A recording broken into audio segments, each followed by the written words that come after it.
In this video, I will be discuss about the what do you mean by tenders and its process और इसमें क्या क्या term and condition होती है। एक फील्ड टेंडर को किस प्रकार से हम फील्ड करता है, एक बिडर किस प्रकार से टेंडर जो आता है उसको फिलिंग करता है, तो उसकी हम बात करेंगे। तो पहले टेंडर हम क्या होता है। टेंडर एक हमारा ऑफर किया गया रिटन डॉक्यूमेंट होता है जो एक बिडर के द्वारा फिल किया जाता है।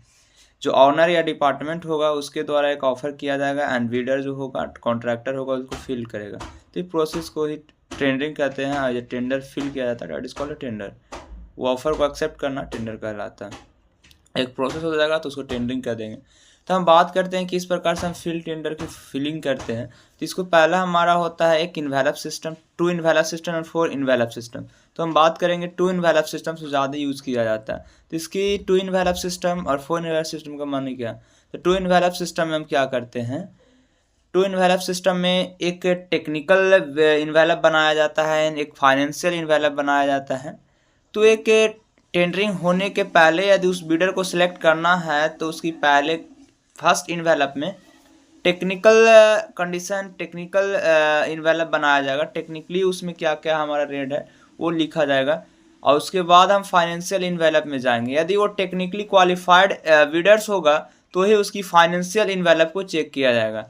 तो इसे 2 इन्वेलप सिस्टम कहते हैं। बात करते हैं यदि यहाँ स्क्रिप्शन आता है कि 2 इन्वेलप सिस्टम में फर्स्ट ऑफ ऑल किसको हम ओपन करते हैं, तो हम फाइनेंशियली इन्वेलप में नहीं जाएंगे, पहले उसको टेक्निकली चेक करेंगे, टेक्निकली रेट दिया है वो सही है या नहीं।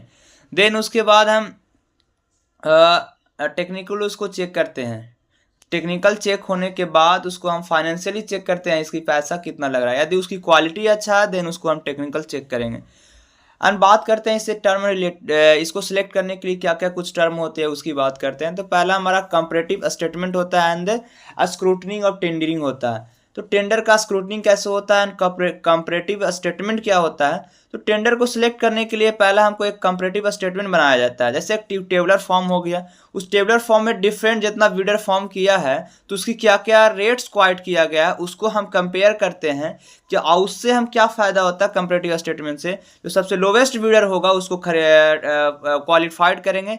और अब बात करते हैं स्क्रूटनिंग ऑफ टेंडरिंग की। तो स्क्रूटनिंग ऑफ टेंडरिंग को हम रेट के आधार पे हम डिटेल एग्जामिनेशन करते हैं। स्क्रूटनिंग में क्या होता है, डिटेल एग्जामिनेशन करने का मतलब क्या हुआ, जो टेंडर हमने फिल किया है अब उसको की वेरिफिकेशन क्या होगा, वो टेंडर लाइक है या नहीं, कंडीशन के लिए है या नहीं, उसी को डिटेल वेरिफिकेशन करना ही स्क्रूटनिंग ऑफ टेंडर कहलाता है। वो सिलेक्ट होने के बाद उसके हम उसको चेक करते हैं। Thank you guys.